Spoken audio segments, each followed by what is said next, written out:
What's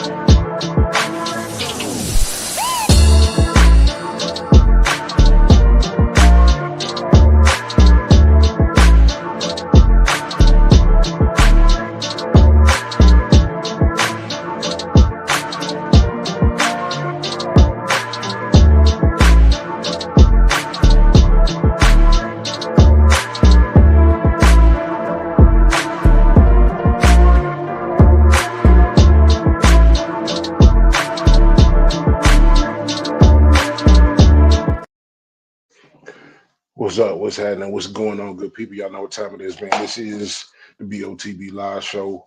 This is the Hump Day Happy Hour Tap In. I'm Jay Walker the third. That's my brother Carolina Dirt. What's happening with you? Ain't shit, boy. We back at it, boy. We missed last week, boy.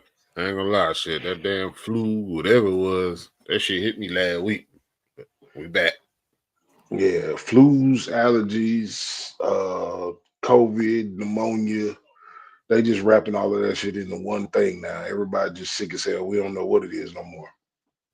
You right about wrapping it into one, because I think my older she had caught on walking pneumonia, all that shit. All that shit. Yeah, man. While we was out though, we did do a show Friday. Did we? Did we not do a show? We done so many shows, y'all. That should be coming and going sometimes. But we did that a show. Sweet Rose Farms. Yeah. Awesome show at that, because that's just how bad my memory is. Y'all check out Sweet Rose Farms, man. Especially if you're in the Georgia area and you're looking for something fun to do, man. Trail rides, petting zoos, definitely something good for the kids and the adults alike. That was on Friday. That began also the SEC championship. Well, actually, it started on Wednesday, but it started on Friday for South Carolina because they be winning shit. And they managed they managed to win the whole SEC again after a tiebreaker with Texas.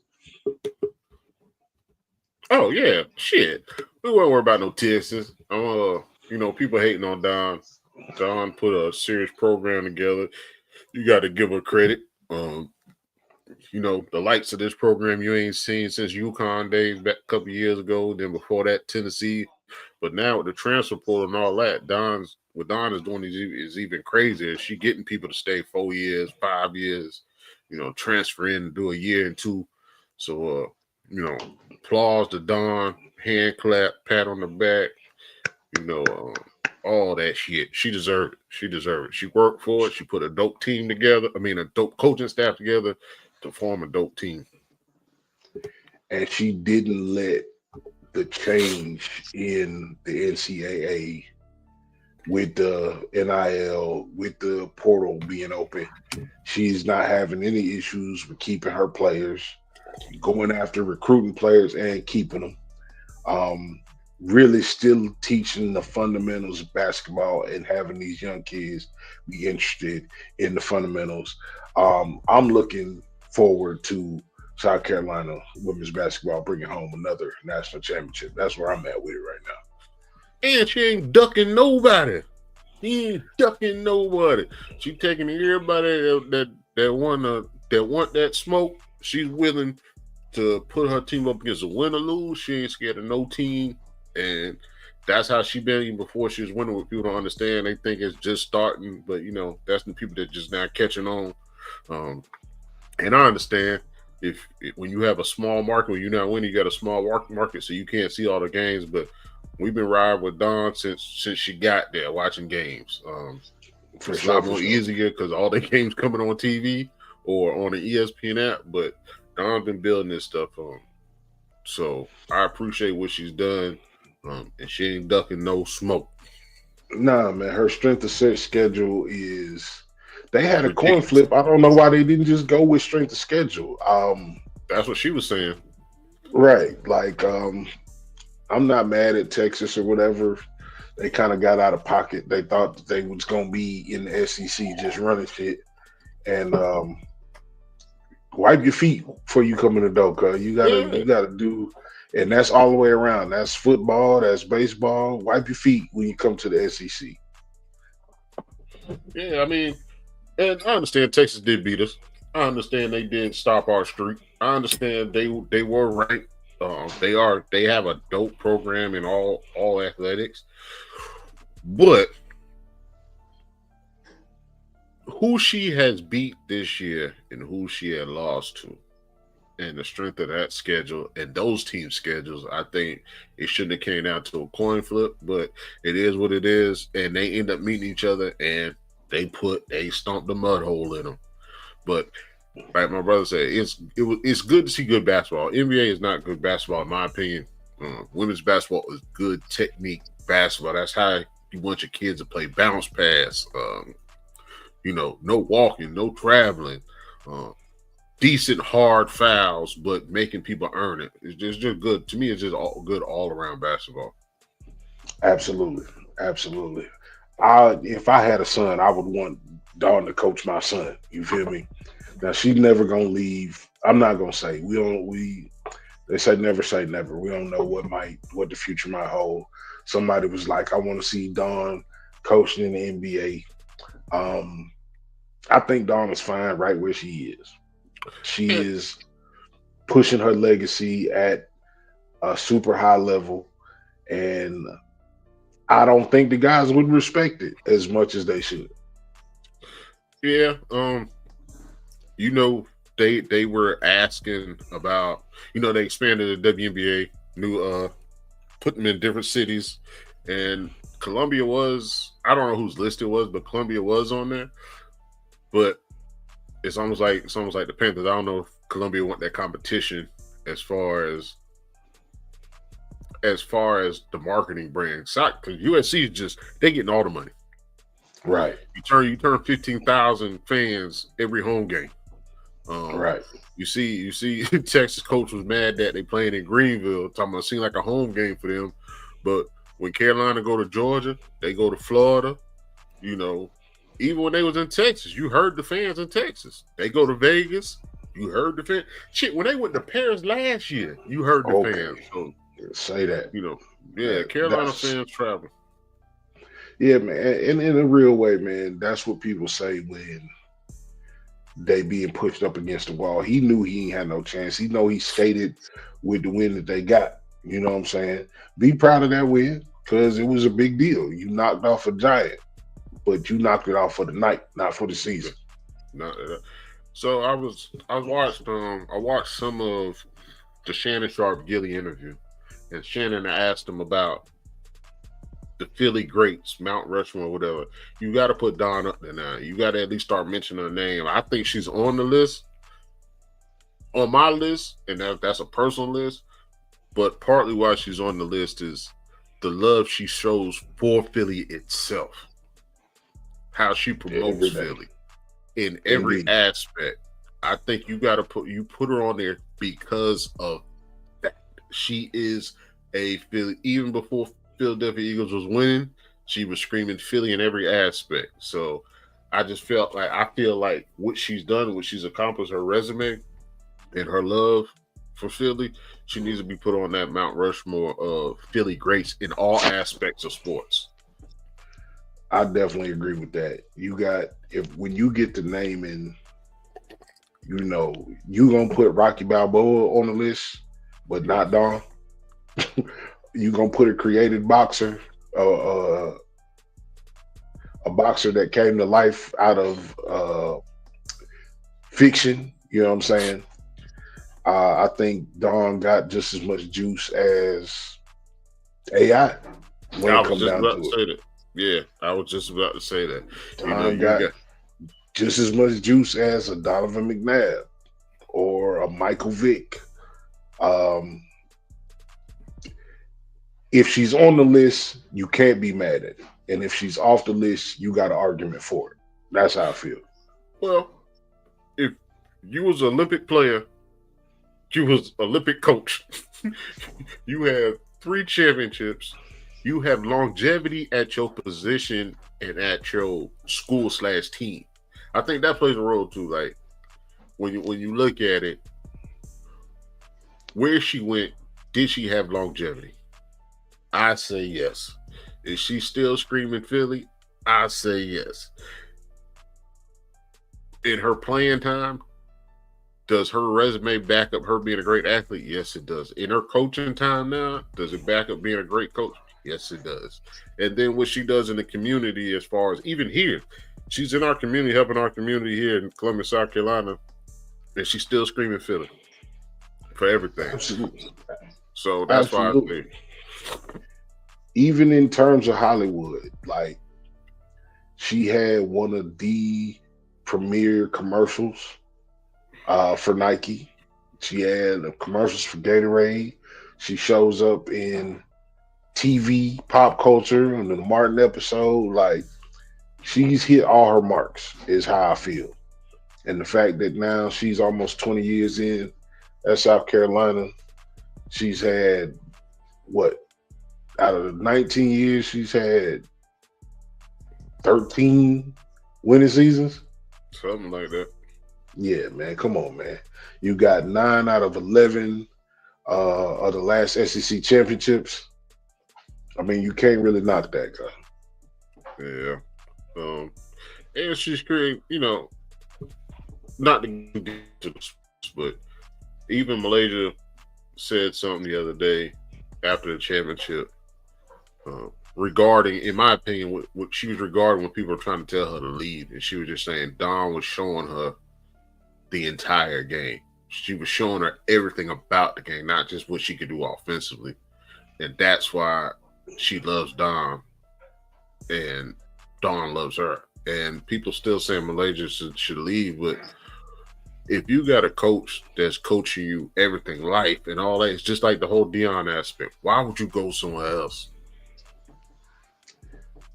She got a national championship. I guess the order of things now is everybody is for self. You know what I mean? Everybody is for their own personal accolades. And I guess they feel like because she got her national championship, she ain't got nothing to lose by going out and just being a star. No, but hold up. Speaking of, I ain't mean to cut you off. Speaking of, it's the whole Marcus Lattimore shit. Like, Marcus Lattimore gave up. He did everything for the Gamecocks. And when his career was over, it didn't matter what he asked for, what he needed. I feel like USC was willing to give him a chance at coaching, willing to give him a chance at a job, at a career through the university. And that's what you want, because every athlete ain't going to make it to the next level. If they do, every athlete ain't going to have the longevity and the prosperous longevity and all that. Asia Wilson can quit basketball right now and come to USC and do whatever the fuck she want to do. Period. And that's what you want. That's what you want, because your basketball skills or your athletic skills ain't always going to be there. Yeah, I mean, like I said, at the end of the day, you got Juju out in the other USC. They talking about how great a player she is, but that she can't win because she's the only player on that team. You know what I'm saying? Like, I don't know if you learn as much being a star on a bad team as you learn being a role player on a really good team. You know what I'm saying? And that's in any league. You feel me?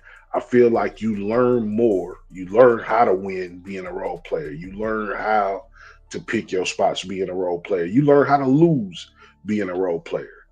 Would we give a fuck about Michael Jordan if he ain't win 6? I don't think so. Y'all dogged the shit out of Charles Barkley. You know what I'm saying? You dogged the shit out of people who won but didn't get no chip. So, it's all in how you see your own career. If she wanted to leave, I wouldn't be mad at her or nothing like that. I believe that she got the right to do that. But I don't think she's going to leave because Dawn didn't lie to her. Dawn told her what it was going to be.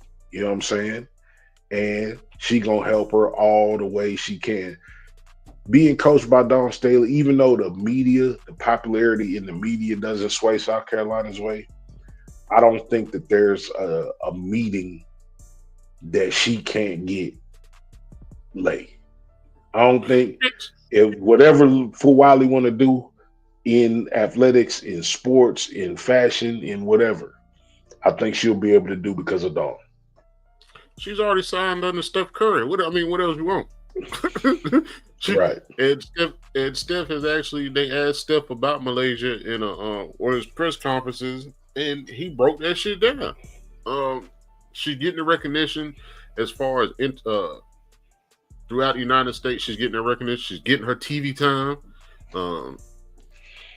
and she's getting to learn the game at a good pace.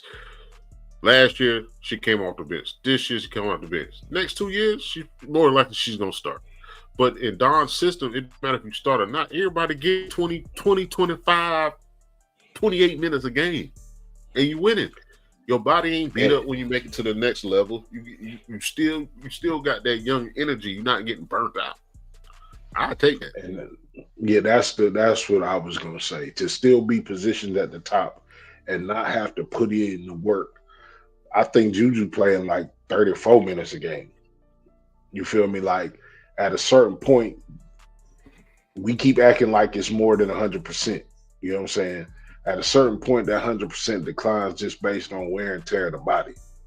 So the longer you can go without having to push your body to that limit, the better off you're gonna be.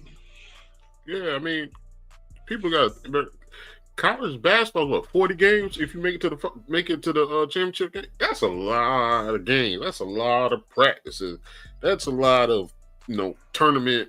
You playing Friday, Saturday, and Sunday. Like people don't understand that shit. But if you give me 20, 25 minutes a game, and that's that's even if the game close. That's not counting a blowout. That's even with the game close. I feel like I'm fresh. Absolutely. There was the game that she got benched against North Carolina. That was supposed to be a big deal. That's when people first started talking about Lay leaving. Her being benched in that moment is what created the player that she is now. And she's definitely right. She's 3 times better today than she was last year this time because of that. Because she was getting benched because if people watch, she was getting beat off the dribble. She wasn't playing the defense that she's playing now. She was more of a liability than she is now. But her offense is so explosive, people overlook the fact that her defense wasn't good. Now her defense is a lot better. She knows how to pick her spot. She knows what to do now. Does she still get beat? Yeah, she still get beat, but it's a team aspect, and that's what Don's trying to show her. Like, you got help. Like, just push her to the inside. Push her to your bigs. Do this, do that. And that's what she's learning. It's amazing, man. That's black excellence and black girl magic all wrapped into one, and I accept both of them. I appreciate both of them. I'm glad that she's an example that's on a world stage for people to see. You feel me? Definitely. Either way, enough about that. What about these Teslas catching fire? The motherfucking cars catching fire, the rockets falling out the sky. You see T-Pain saw the rocket launch, the Tesla launch blow up? No, I ain't see that one. T-Pain is out in the ocean on a yacht, and he see the launch from where he at, and he also see it blow up. Tesla stock is in the shitter right now, they said, I forgot it was to lose that much money and still be one of the richest people in the world is crazy. I think they said he lost over $100 billion. Tesla's down. What's the shit? SpaceX is down. Twitter down. Everything he touching is going down. But when you believe you the highest power, you will get humbled. In that moment, I mean, he gonna make up a lot of that money. He probably will end up selling Twitter to somebody just like him. You feel me? So he'll get out of that, man. SpaceX and Tesla, though, that is crazy. I mean, especially since you trying to sign. I don't know if he actually signed the deal for the government contract with for Tesla to use his Yeah, vehicles and shit. I know they denied it what about a month ago or something like that, and then it was supposed to come back, and I didn't follow back up to see if it got approved again. But it's Man, the you power of can't the get people, me in the man. Tesla. Yeah, but You get me on the airplane before you get me in the Tesla now. the thing about it is, we as the broke people spend money, and he can only sell his cars to people that's buying it. And if you shitting on people, who has the money to buy it? And then if you gonna shit on people, who's gonna be wanting to buy it? You find a lot of people in a large quantity in a quick time. Yeah, So if nobody has money to buy your product or service, then of course your stock's gonna go down. Target stock's down because people ain't messing with Target. Other big corporations, people ain't messing with. I think they're gonna do another blackout or whatever you call it, where people don't spend money. I think Amazon's on the list, a couple other companies on the list. Uh, it's gonna it's got to happen. be sustained. It's got to be It's just, sustained in order for those corporations to feel like they have to do something different. I mean, I'm glad that people are moving in that direction now. I feel like a lot of us are paying more attention, being more deliberate. You know what I'm saying? Um, we didn't always have that interconnectivity that we have now with social media. And I know social media been around for a few years now, but I think it hits different with black people actually being able to stick together in large numbers to make things happen. You feel me? So the boycott, I don't know what the end result will be. I don't know, but it has to be sustained in order for it to really make a difference. I think this summer is gonna be a testament of where this economy is, because that's when people travel, that's when people spend money. Um, through the videos that come across my timeline when it comes to our economy and our politics, when it's coming from somebody that's not from America, that's one of the first things I read is, well, I plan on visiting America and I plan on spending 10, 15,000. These are regular people that's coming here, because if you come from overseas, you probably come here like a week or 2 weeks. If you come from Canada, Right. you here like a week or 2 weeks. And those people, those tourists are talking about not spending money. And I think the economy is going to see it, because as Americans, if we're already cutting back, and now the people that's not from America, they usually come here for the summer to spend a little vacation money.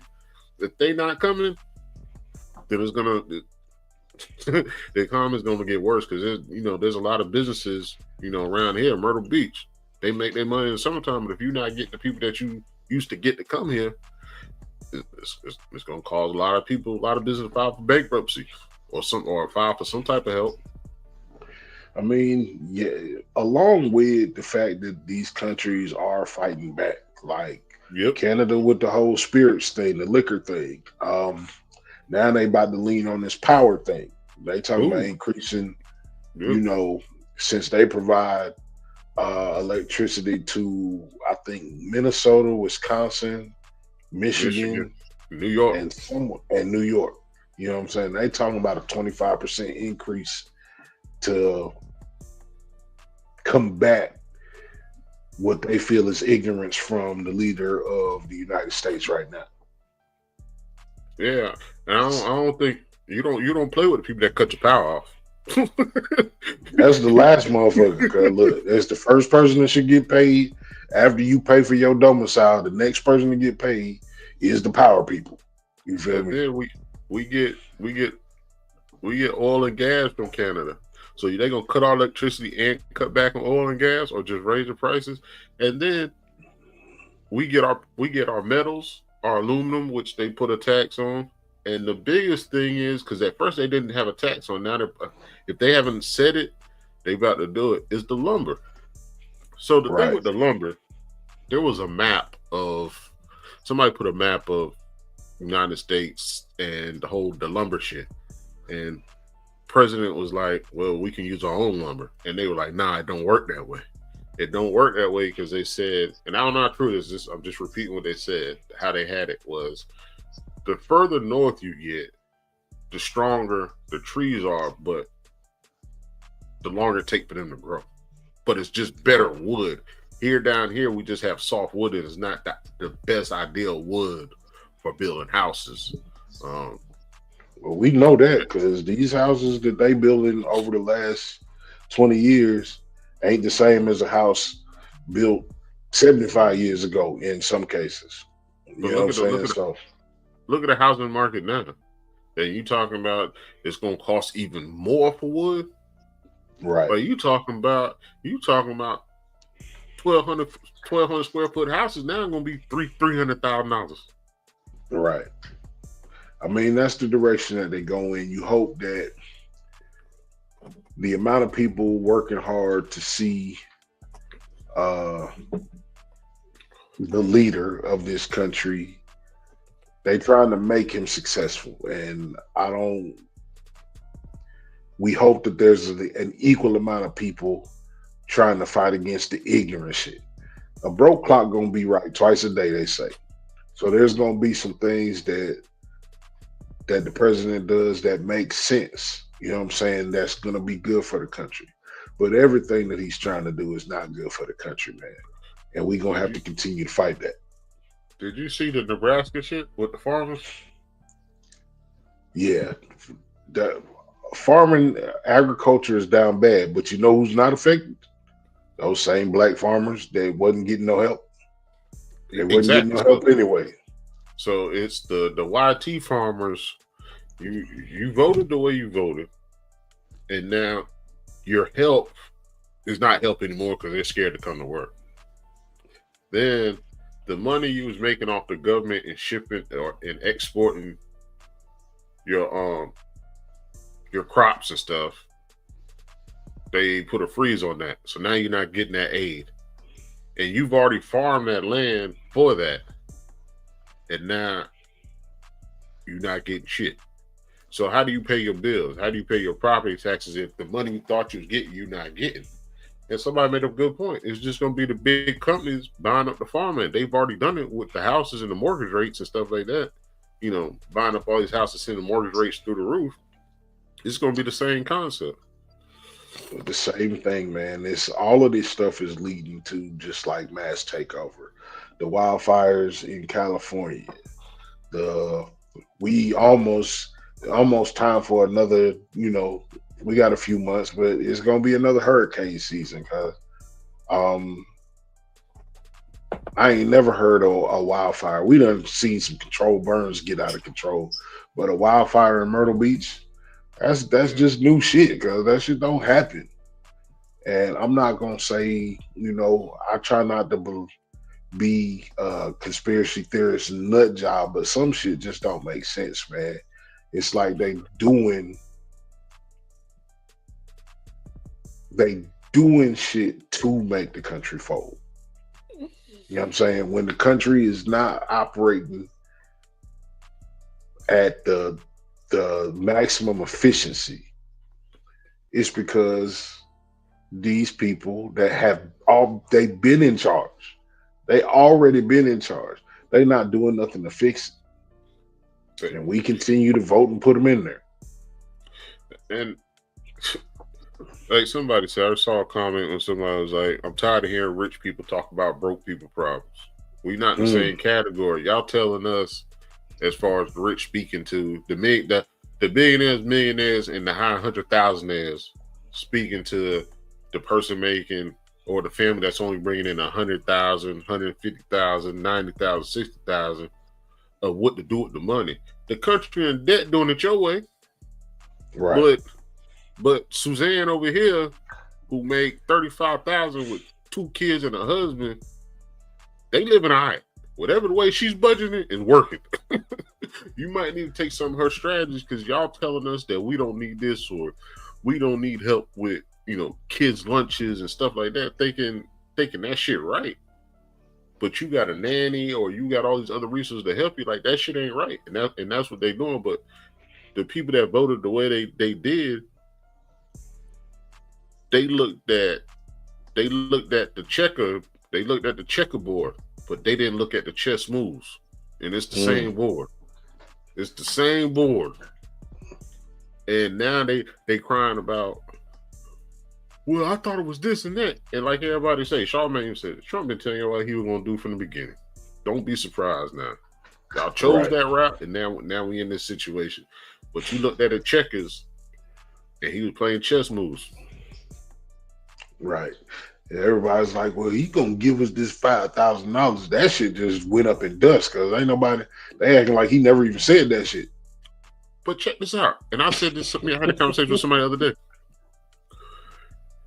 The stimulus checks was $1,200, and it fucked up the economy.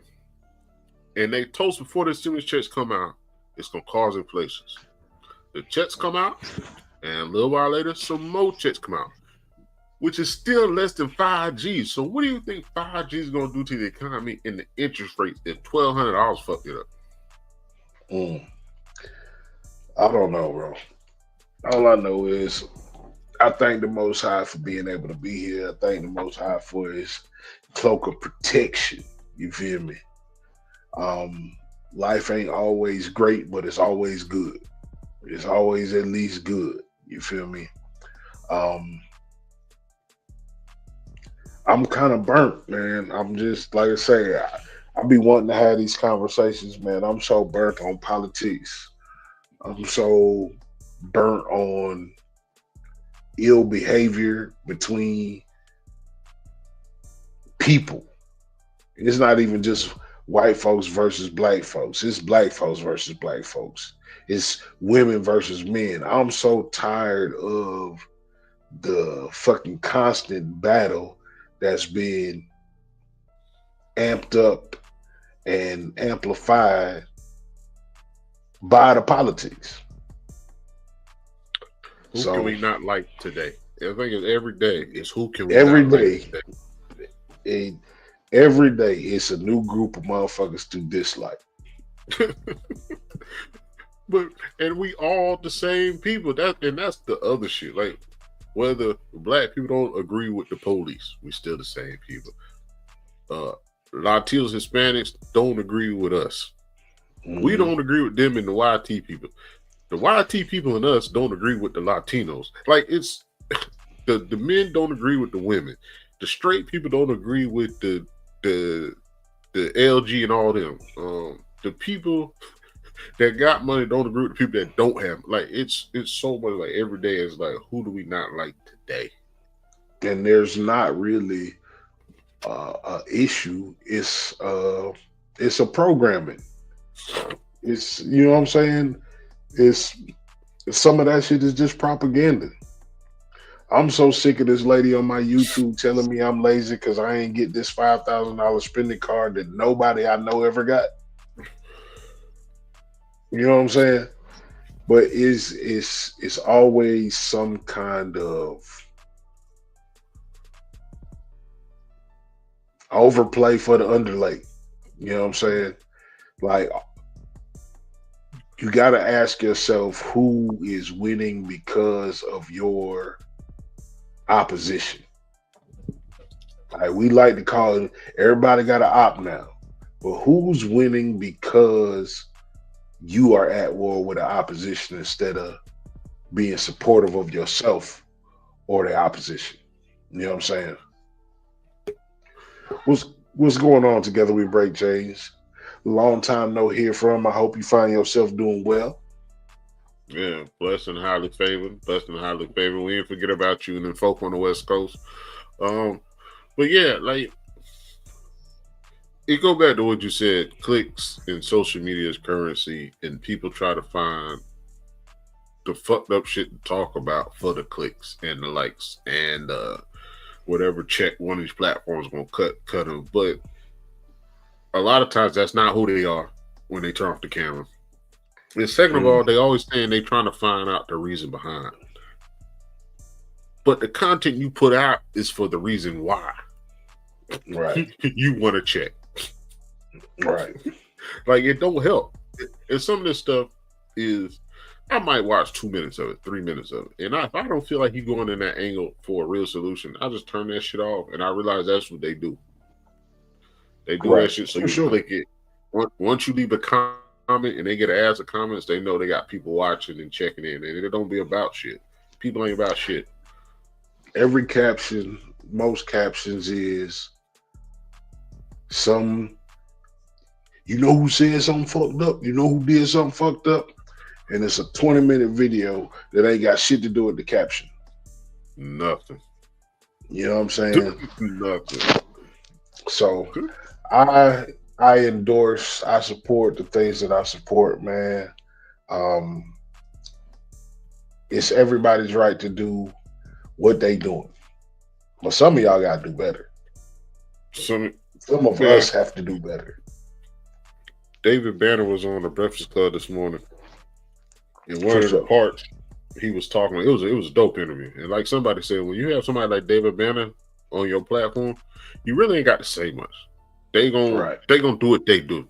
But one of the parts he was talking about, and it's something I was trying to do, is he was like, he noticed when he was on the front lines fighting for everything, that's when all the bad energy was coming his way. And I don't think he said it like that. That's when people, my son got shot, or I need you to fight for this. I need you to fight for that. And he's on the front line and he realized like that shit is draining. And then when he realized when he went another direction, all the good stuff started happening to him. Right.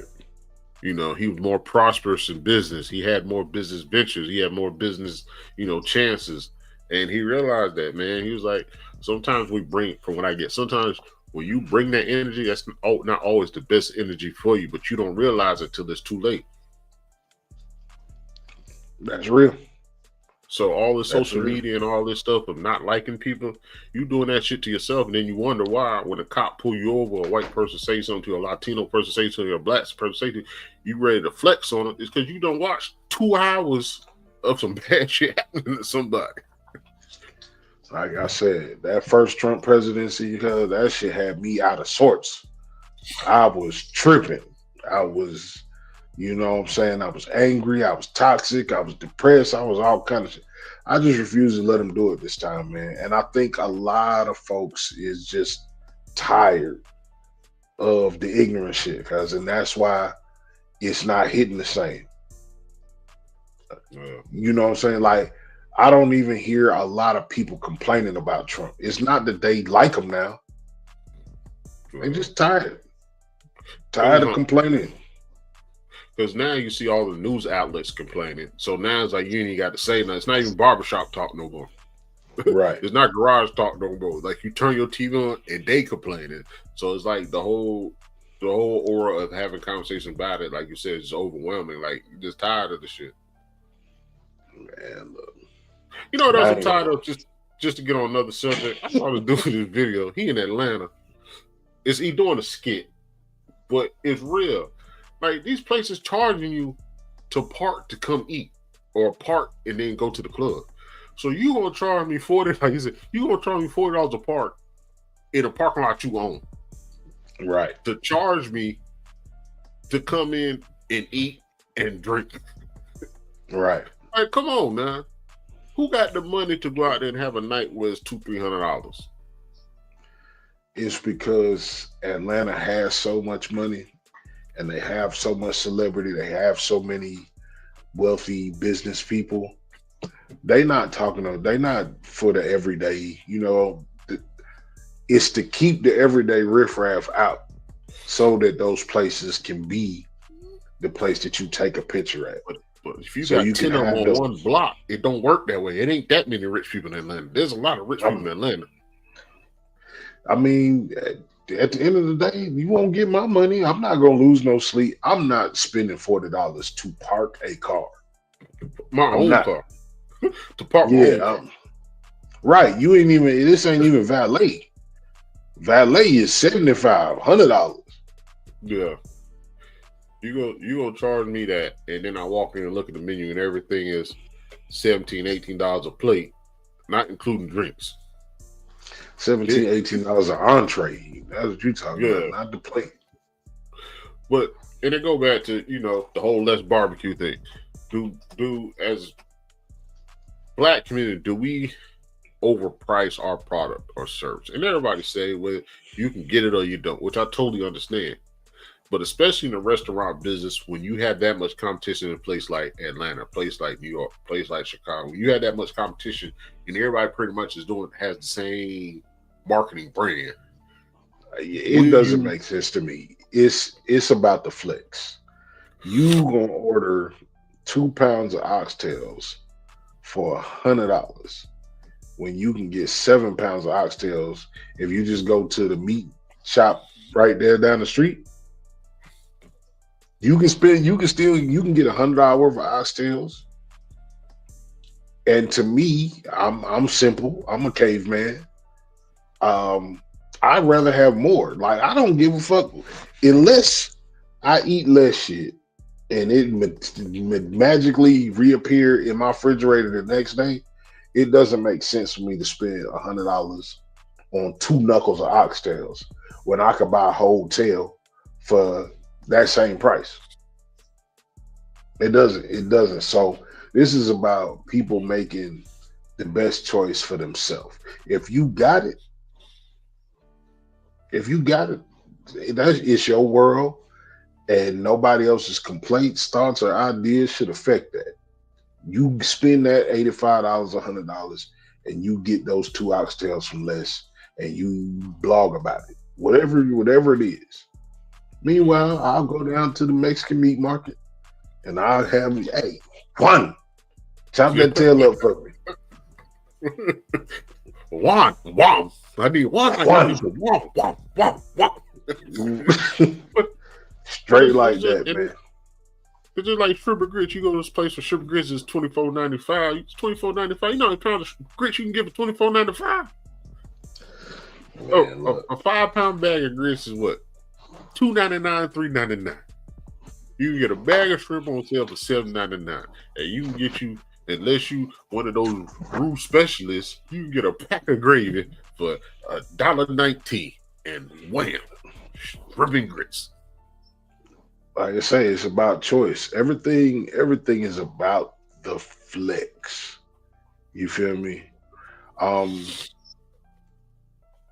They say motherfuckers that's complaining about less are the people that's normally eating oodles and noodles twice a week. Like, why'd you spend that money? You just spent that money to see if they was good? Well, I know how to cook, and I can make them good. You just say that because they said they got that shit flown in. You know, that flew out shit. Flown in and flew out. Just because you can throw that word in there on your food, people think, yeah, it's a flex. It's the, we pay to be exclusive. That's what the world is now. Everything is, I'm here, you not. You know what I'm saying? It used to be what? FOMO, fear of missing out. They used to say all the time. It's still the same way. They just don't say it. No, they just don't say it. They don't use that acronym anymore. But I guess I've been blessed in that I've seen enough. I've been around enough people. I've been in dope situations. I've been in dope restaurants. Those are just experiences, man. Like, live life for the experience, because it go by quick. You know what I'm saying? You got a phone in it. You probably got 3 phones just in a drawer somewhere with 80,000, 100,000 pictures and videos on them. And you never look back at them. You was at the dopest concert of your life. And you don't know what happened. You got to go back to your phone to figure out if you had a good time. You know what's crazy? My daughter, she do that. She'll go through the phone just to look at the pictures. And that's what it makes me go through the phone and look at the pictures. Just because you say that's her shit. She'll take one of our phones and she ain't getting on the internet. She'll just go through the pictures. And she'll ask us, or she'll be like, look, how I start laughing and just like, damn, now I'm in a rabbit hole looking at pictures on my phone. Right. It's all the stories that come along with that pic. Yeah. But real quick before we get out of here, we need to get back to a movie versus, but I had something cross my mind before we went live. Give me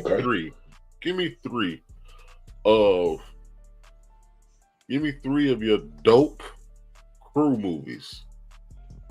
Crew movies. Crew movies. Without a crew, any group more than 3. That's your crew. For comedy, I would go with The Wood. If you know me, I'm a big advocate of The Wood. They had a 3-man crew that went through adolescence up through adulthood. It's dope to see real friendship. Real friendship ain't always laughing and joking. Sometimes you want to fuck your friend up because of some shit, but it don't make you no less friends. So The Wood.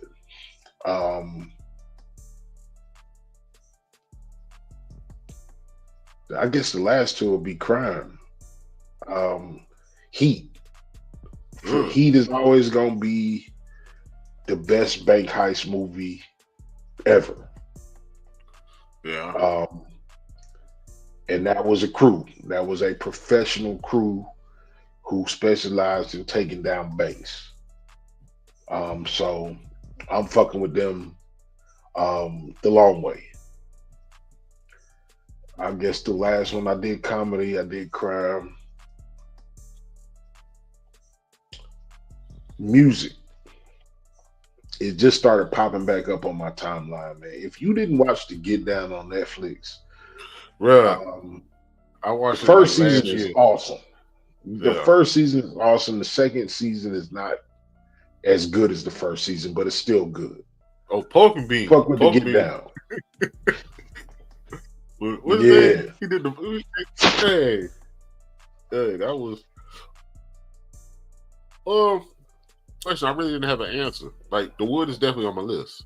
A shocker. The Goonies. I don't know. I think that's just a certain age. I don't think it's a shocker. Goonies is definitely like we had a childhood like that. We had a childhood where we would get on bicycles or skateboards and ride, just go. You know what I'm saying? As a group. But I think The Goonies deserves a remake. I just don't know. Like it would have to be written very well for it to be successful. Really, this needs to be a topic because I'm just throwing out there like Stand By Me, but Stand By Me is just a classic. Stand By Me is a great one. And Set that's It for Off. all the people that think that Stephen King is just a psychopath. That's also Stephen King. Set It Off is gonna be a good one. I think the ladies keep Set It Off in the lexicon. You feel me? The black women are always gonna always go back and get certain Waiting to Exhale, which is a crew movie. Yeah. And Set It Off. Like black women are always gonna make sure that those stories get told and retold. So is The Best Man a better crew than Why'd I Get Married? Is Why'd I Get Married? Or Think Like a Man? Think Like a Man is a crew movie. The Best Man and Think Like a Man. They both had all the intangibles. You know what I'm saying? They both had inner conflict. I prefer The Best Man, but the dinner scene in the cabin is a classic. I don't give a shit. He wasn't supposed to make Sheila. I don't care. Like you was the devil, my nigga. You took your side piece on the plane and told your wife to drive. Nigga, you was out of control, brother. You lucky your head didn't leak out on the carpet. Shit, the whole Fast and Furious franchise. That was a whole cruise shit. Yeah, but they just I don't care nothing after they on 10 or 11. They on 10 and a half. I don't know what the fuck they on. Once they was on the submarine and goddamn The Rock is turning torpedoes with his feet. I don't like them niggas start wilding cause wait a minute, is this car in space? This car is in space.